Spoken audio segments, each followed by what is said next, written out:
A cool, gentle breeze rushed across the ground. The thick carpet of fiery-colored leaves was picked up and spun in tiny whirlwinds across the ground, revealing patches of damp, browning lawn or black street beneath. The sounds of young children playing while waiting at a bus stop carried far across the otherwise quiet town. Dark skies threatened to drop a thin layer of mist at a moment's notice. Roads disappeared into the far distance, fading into the lightest hint of gray fog. On the morning before Halloween, the atmosphere was set for the perfect spooky night, but it seemed like there wasn't a single adult in Willowdale that agreed. "Come on, kid, just take the mask off," insisted the bus driver. The tired look in his eyes as he gazed down at me and the line of kids behind me matched his tone. "You know the rules. I won't confiscate it from you if it goes inside your bag and I don't see it again." I groaned. I slung my backpack off my shoulders, stuffing the transparent mask into it as I sat down heavily near the back rows. It crumbled papers and worksheets on its way inside, and the clear face stared up at me with its empty sockets.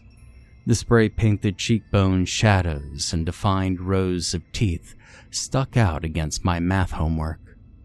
Its gaze appeared sad, disappointed that its resting place for the day seemed only a few steps removed from the trash can. I zipped the bag up in frustration, sealing away my costume's finishing touch. If the mask were alive, it and I would be equally frustrated that the blood-splattered face of my skeletal gunslinger costume was downgraded to your run-of-the-mill yee-haw cowboy. 2 stops later and a pirate sat himself beside me.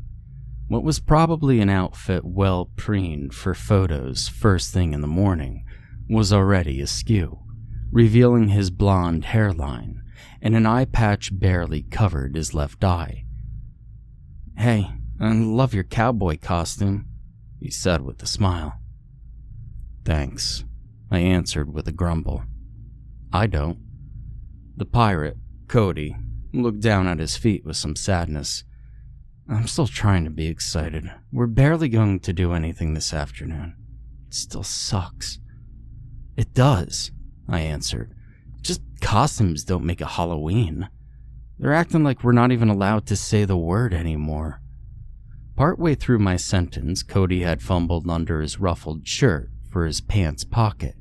He pulled out his DS and flipped it open to his Pokemon trainer, running in circles in a route I hadn't got to yet in my copy of Pearl. I knew from talking to him in the days before that he was concentrating on rare encounters and egg hatching, and with his inability to multitask, he was done with our conversation. I peered instead out the window, obviously furious that this flawless autumn day was going completely to waste. See, most kids hate going to school, aside from recess. However, as a kid practically raised on Scooby-Doo, this time of year made it a lot closer to worth going to. Seeing all the cardstock ghosts, skeletons, and ghouls plastered across the walls, the teachers coming to class in zombie face paint or a witch's hat, ditching the regular schedule for snacks and a festive craft in the younger grades, spending the last hours of the afternoon watching a cute Halloween cartoon on the rollin' TV. For an elementary schooler, it was the best way to spend the day before a night of candy collecting, aside from just having the day off. But this year was going to suck. Bad. See, a lot of things changed in class this year. Our teachers started to do lunch bag checks, sending some kids home with notes to their parents if they didn't like what they saw inside. We had a lot more assemblies about healthy eating and exercise, and how bullying people was a mean thing to do. We stopped having the bake sale and flea market day in the first weeks back from summer break. But this week was the worst of it. We all got sent home with a bright orange slip in our planners for our parents to read, After Mom got it, she sat down at the kitchen table to talk about it with me. "Why?" I'd asked. "Why can't we just do normal Halloween?" "Well," she started. She paused, and I could tell she was trying to think of a good answer since she didn't immediately have one yet. "I think you're really brave to not think any of these monsters on Halloween are very scary. But there's some kids, well, they aren't as brave." She bent down and gently ruffled my hair. "We could still do ours the same way, and I'll still pack you some candy for lunch on Friday, if you promise to eat it at recess. Don't worry." I worried. I'd grown used to all the decorations and themed activities over the years, but this time, they ditched all of it in favor of mostly unrelated spirit days. Wear a silly hat day, dress like a pair of twins day, bring a photo of your pet day, and wear a sports jersey from your favorite team day. They initially made an announcement that Friday we would wear orange and purple day. A week later, though, I assumed after a few parents complained, my mom probably included, it became costume day.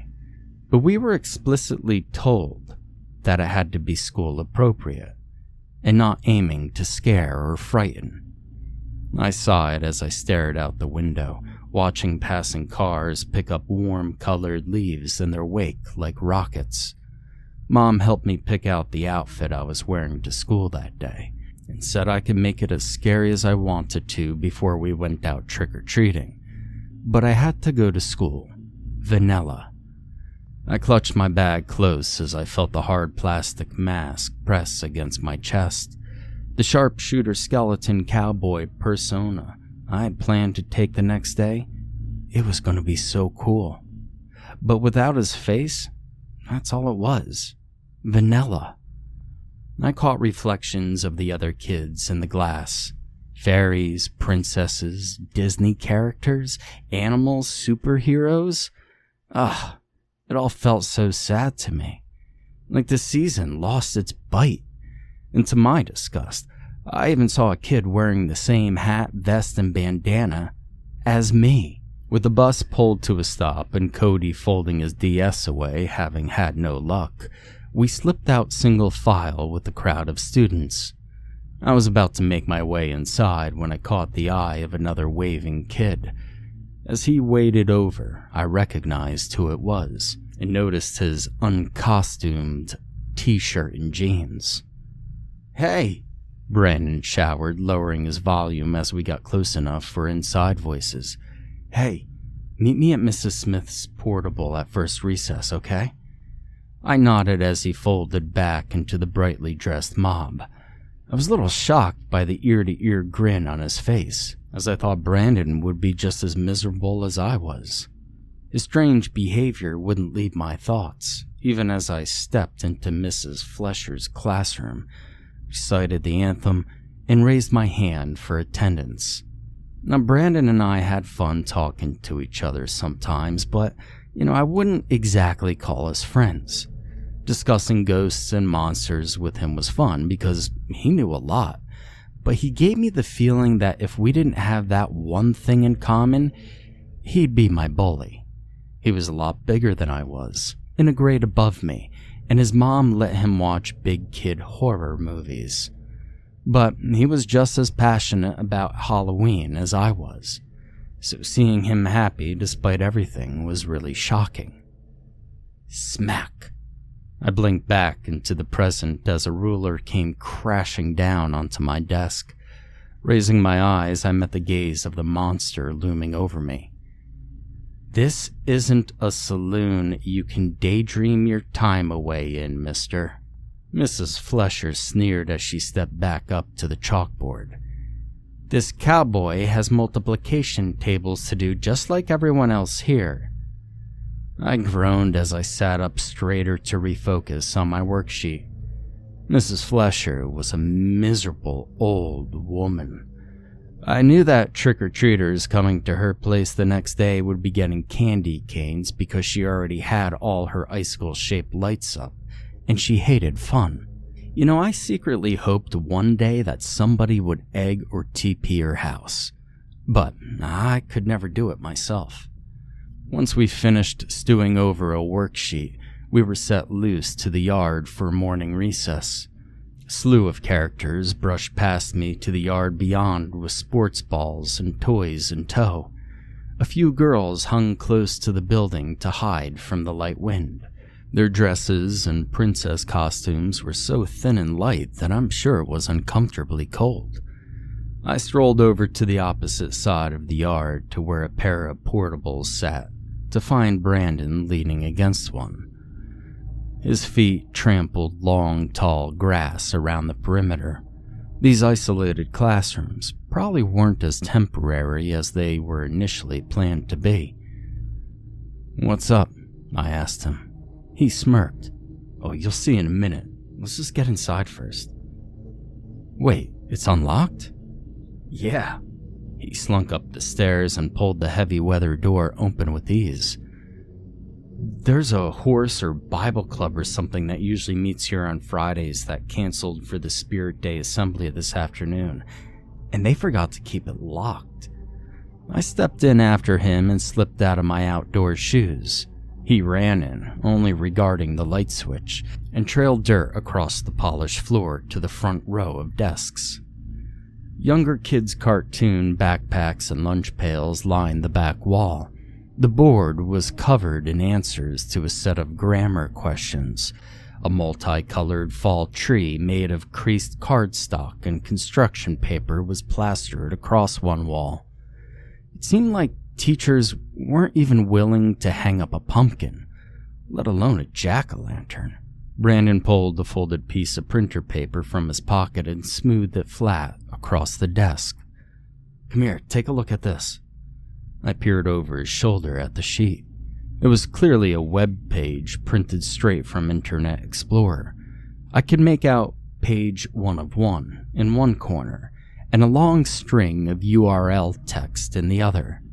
There was a header barely legible against a dark-colored square, almost definitely a garish color in its native pixel colors. I could make out something about magic spells and incantations.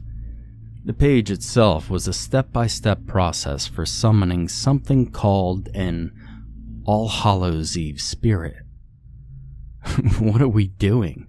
I asked, almost with a laugh. Brandon grinned. "We're casting a spooky Halloween spell." "Dude, there's no way this is going to work." I briefly pointed to the summoning sigil halfway down the page. It was off-centered and looked like a simple cat face on a pumpkin that I would have doodled on the margins of my notebook. My eyes then glided over to the tiny "Try these other spells" menu to the left, and I yanked it out of his hands and read closer. "How to summon a demon, conjure a spirit, turn into a vampire, unleash your were..." I squinted. "Dragon?" "Brandon, this is so obviously fake." "Probably," he said with a shrug. His mood seemed unfazed. "But what's more festive than doing a ritual in the dark? All this fall-only family-friendly junk is dumb. Fake or not, this is how I want to spend my Halloween at school. Not by playing tea party dress up with a bunch of babies in the sandbox." I let his thought process sink in before combing over the instructions more seriously. It felt a little silly to draw the cat face in chalk on the board, and even sillier to run through this chant in the dark while holding hands. But I couldn't deny that there was also a bit of a thrill to it. Performing a ceremony in a place we weren't supposed to be in. Like, this wasn't exactly as daring as breaking into a graveyard to use a Ouija board right next to the dead, but as a kid, it sure felt that way. "Oh, great spirit," Brandon spoke into the inky black. I could just barely see him. He had to have read the printed sheet many times over to memorize this. "Great spirit of All Hallows Eve, we call upon you to bind yourself to this earthly plane. Show yourself to us and bless us with your supernatural powers for this autumn season." I squeezed his hand slightly and spoke in unison with him. "We welcome you now. Come to us in our time of need, so mote be it." A chill ran up my spine. We weren't alone anymore. I let go of Brandon's hand as I felt them grow clammy. We sat in darkness silently for what felt like hours as I heard blood pooling in my ears, like it punctuated the incantation with a steady drumbeat. Then, over his shoulder, a bright orange face lit up in the darkness. Brandon and I tumbled over each other, bumping into desks as their metal legs scraping pierced through the room. We rushed to the corner and I slapped my hand against the wall hard enough to sting, repeatedly searching for the light. I finally found the switch and briefly blinded the both of us. When my eyes adjusted, that's when I saw it. Sitting in the middle of the room, perched on one of the desks untouched by our mad scramble, was a kitten. The cat sat neatly, perfectly still, facing the two of us with its tail curled gently around its toes. Its face was completely obscured, covered by a tiny pumpkin. Carved into it with candlelight glowing from a sourceless flame was a face identical to the sigil still in the corner of the blackboard. The kitten's black fur and face disappeared where its collar met the gourd.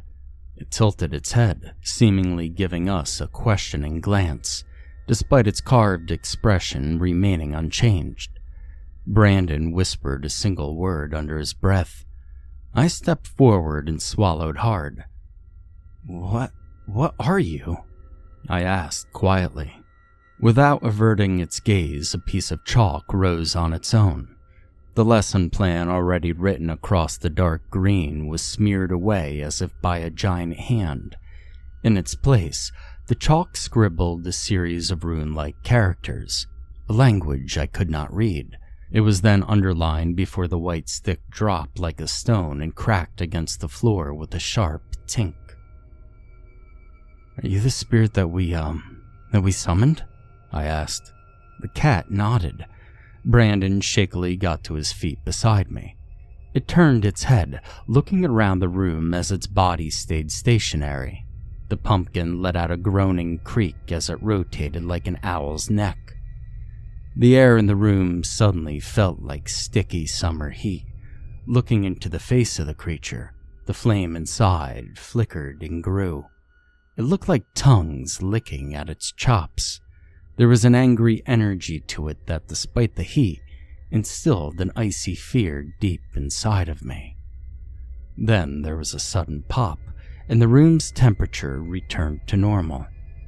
The two of us looked around and we gasped as we took in the visual change. It looked like a party store had exploded inside. Black and orange streamers hung from the ceiling. Swarms of flat bats were scattered across the corners. The plane tree was surrounded now by a matching paper graveyard, accented with the jack-o'-lanterns and a tiny haunted house in the distance. A sign against the door behind us read, "Tricks and treats, if you please," in bright blocky letters. Across the top of the board was a banner with the phrase I thought I wouldn't hear for another 24 hours. "Happy Halloween." "This is amazing," I said, admiring its handiwork, wearing a massive smile on my face. It nodded, pleased to hear that. I could feel Brandon's fear quickly dissipate as he took in the atmosphere. "Whoa, we should deck out the whole school like this," he exclaimed. "I don't know, man." I opened the door to peer outside. "If anybody finds out that we did this, we'll get in big trouble." "Nah, come on, don't be a wuss." He pushed me aside to speak to the spirit directly. "Hey, creepy Halloween dude, can you come outside with us?" It bent down and in a series of fleshy cracks spouted a pair of large bat wings. It flapped its way over to us and hovered behind his shoulder, waiting for us to leave. It reminded me a lot of a flying Pokemon or other Japanese cartoon mascot, trailing behind the hero, but the distant sound of a distant roaring campfire coming from deep within its orange face unnerved me. He rushed outside with it swooping over my head after him before I ever had a chance to protest. I ran out to follow them both after quickly throwing my shoes on. The weather had started to change. The sky had darkened with heavy clouds and fat raindrops splattered onto the sidewalk like the slow drip of a leaky tap. When I caught up with them through one of the back-facing doors of the main school building, the spirit had gone through another change. It stood next to Brandon in the hallway, now at chest height. It stood on gangly legs with a thin frame, while its tail poofed out into a more wolf-like bush.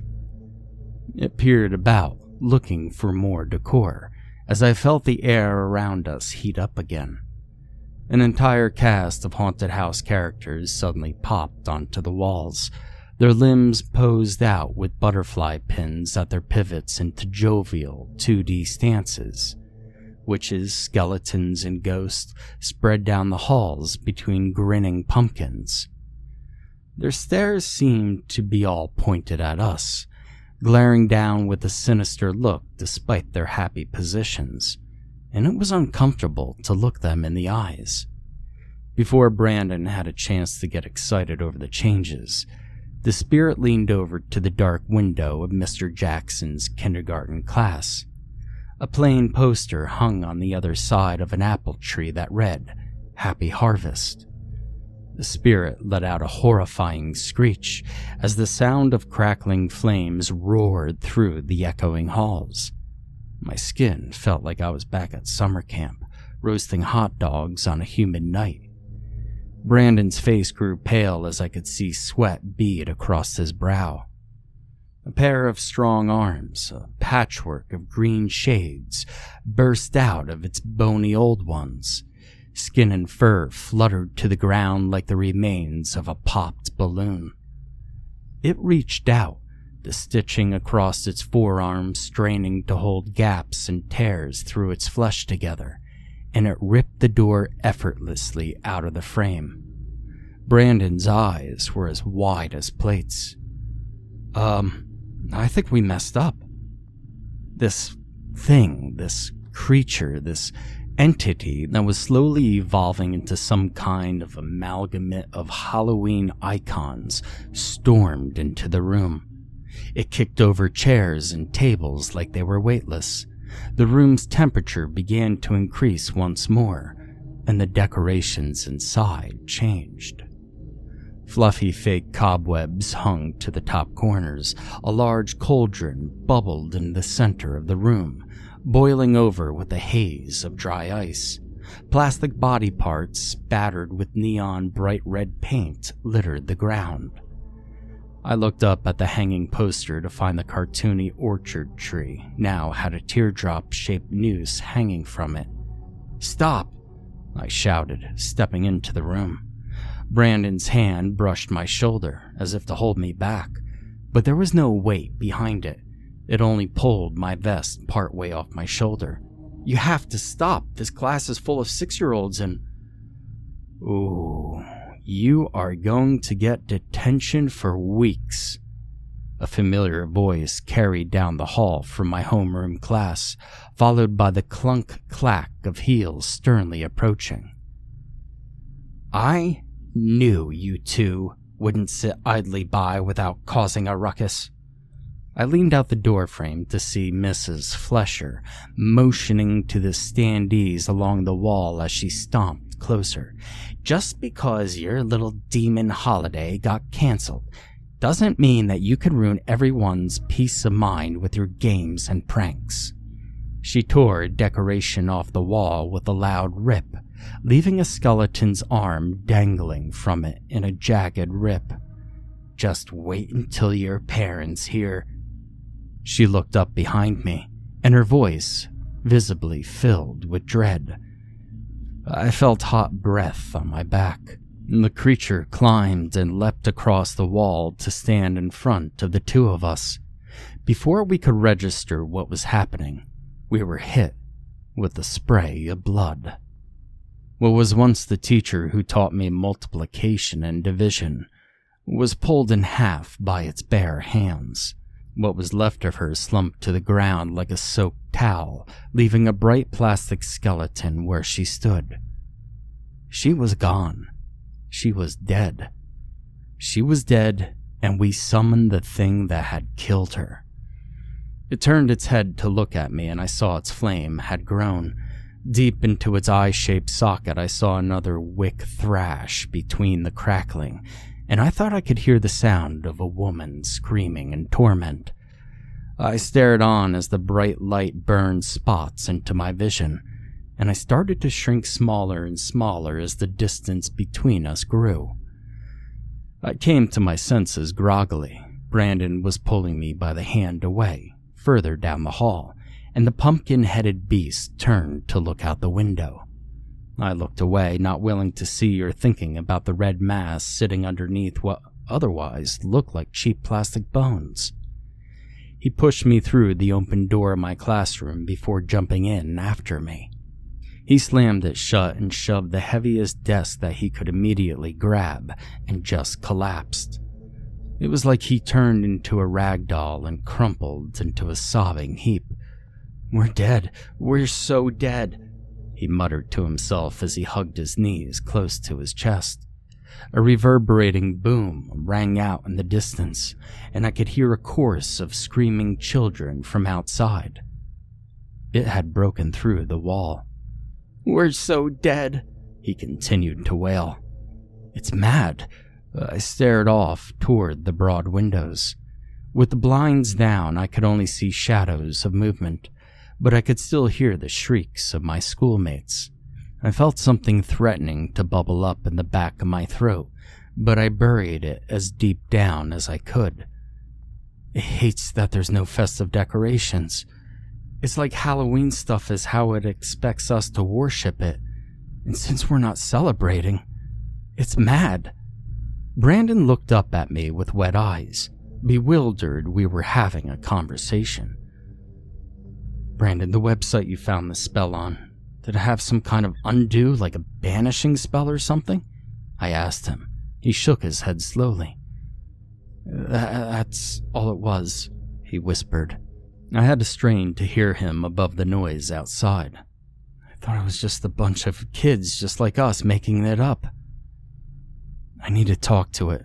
I zipped open my backpack from its spot on the hook. I fished out the skeletal mask from inside and held the cool plastic gently. Its blank eyes, peering up at me, seemed almost stoic with its lack of expression, despite everything. "It'll kill you." "Yeah? Well, what do you think it's doing out there right now?" I shouted. "I'm not going to hide in here while that thing hurts most of everybody that we know. It's probably going to find us here later anyway." Brandon just bundled his body up tighter, and he shivered like a dead leaf. I took a deep breath as I swung my bag over my shoulders.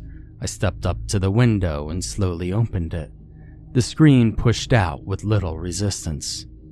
"I'll see you later," I told him over my shoulder as I crawled through. The scene outside was nearly unrecognizable.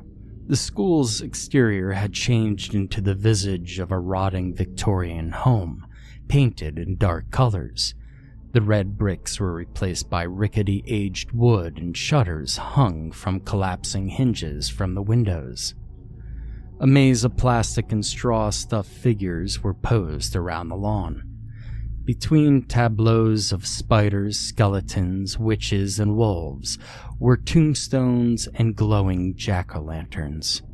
The colorful jungle gym was replaced with a giant lawn inflatable of a purple snake, its jaws spread wide as its coils looped and tangled like the bars I used to hang upside down from. The sandbox was a wooden tub, apples bobbing inside gently like ice cubes, and the swings at the far back were an ominous pair of gallows, swinging in the hot wind. The playground I spent hundreds of recesses on might as well been the surface of the moon for how alien it felt. I slipped on my mask as my clothes clung to my skin with sweat. I couldn't explain why, but it felt more comfortable to hide behind this made-up undead cowboy character's face than to confront danger with my own. Crows swarmed in jet-black silhouettes against the swirling storm. Both clouds and corvids congregated where the kickball diamond used to be. It had been leveled by a sprawling corn maze, surrounded by lanky scarecrows and bales of hay. And there in the center lay the Hallow gamete. It had become a writhing mass. Limbs, heads, and tails submerged and resurfaced in seemingly random blobs. Not a single holiday monster was unrepresented in this horrible nightmare, as its giant figures sat heavily between the walls of golden stalks. Looking into the now monstrous pumpkin's face, I could see 3 separate flames dancing inside. Whose life had it taken? A teacher? A kid? Classmate? A friend? Perhaps Cody? Was their body used to make one of these statues around me? There was no way for me to know. Once again, I felt my throat clench and I put more effort into dragging this feeling back down. I sprinted right for the maze. As I ran, through the haze of the mask filling with condensation from my heavy breathing, I caught quick glimpses of passing shapes between the Halloween props. A group of kids hid fearfully behind the bulky frame of an Egyptian mummy, toppled over on its side with its outstretched arms parallel to the ground. Crawling children littered the yard. Their howls of pain and fear melded into a terrible dissonant symphony of almost ghostly wails. Red patches stained the dying grass in so many places. As thunder boomed in the distance, the heavy rain felt like bathwater. I couldn't be sure, yet as I got closer to the looming maze entrance, the schoolmates I weaved around appeared more gruesome. A girl in a fairy costume seemed to writhe in agony, with a pair of wings bursting from her shoulders. A boy with a Batman hood over his face choked and gasped as he sprinted past. His cape looked fused to his neck, spilling out behind him in a waterfall of bat-like webbed fingers. I passed the kid in a cowboy costume identical to mine, his face down, and massive spurs enlarged to the size of saw blades were embedded deep into his calves. "That could be you," a voice threatened as that feeling bubbled up again. But I fought against it, not giving myself time to think, as I rushed inside the tall stalks. Bits of the Hallow gamut burst through parts of the wall of yellow crops.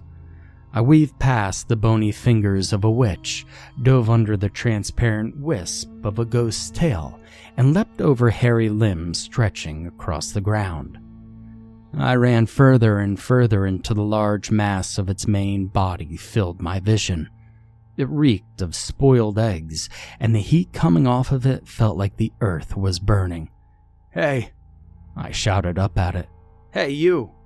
Every eye on the creature turned to face me, and the pumpkin's eyes peered down over the walls. "Yeah, you. You're no Halloween spirit." A wolf's head bared its teeth and growled. "You've just been a selfish bully. Halloween isn't about scaring people." I stood on a hay bale to make myself taller. "It's about having fun. You're supposed to dress up with friends, go trick-or-treating, carve jack-o'-lanterns together, Christ, eat candy while watching cartoons and scare your buddies and just laugh it off." I pointed at the glowing face of the pumpkin. "You're just scaring and hurting kids. That's not the spirit of the season. That's just being a self-absorbed jerk." Hundreds of faces screaming in anguish. Its fleshy surface began to boil and bubble as my skin felt like it was sunburnt. I ran behind a nearby wall and braced behind a hay bale. Then there was an explosive bang, a hot flash as flying crops ripped past me. And then it was suddenly deafeningly quiet. After some time, I felt soft fur brush against my side. I coughed and wiped some soot from my eyelids. Pushing off my makeshift shield, I saw burning tufts of crops and scorched bare ground around me. Embers tumbled gently in the wind. I looked down to see the pumpkin-headed cat figure that I'd last seen what felt like years ago. It nuzzled gently against me, running its body sideways along mine. The jack-o'-lantern's face seemed sad, almost apologetic as it looked up at me.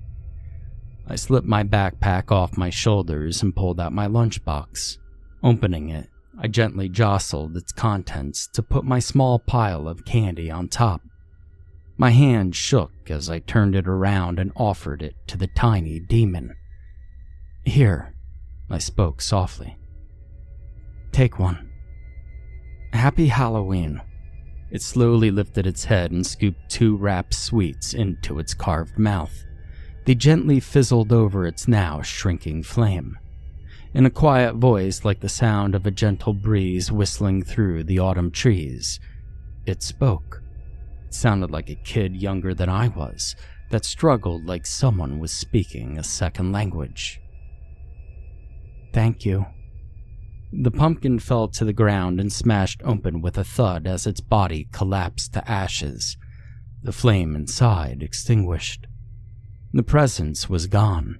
It returned to the unknown realm it came from. It was over. The sound of emergency vehicles quickly approaching was barely audible in the distance. That feeling resurfaced, and this final time, after everything, I had no strength left to fight it off. I curled up, laying between the smoldering rubble. The clear face lifted up across my brow to rest on the hot dirt.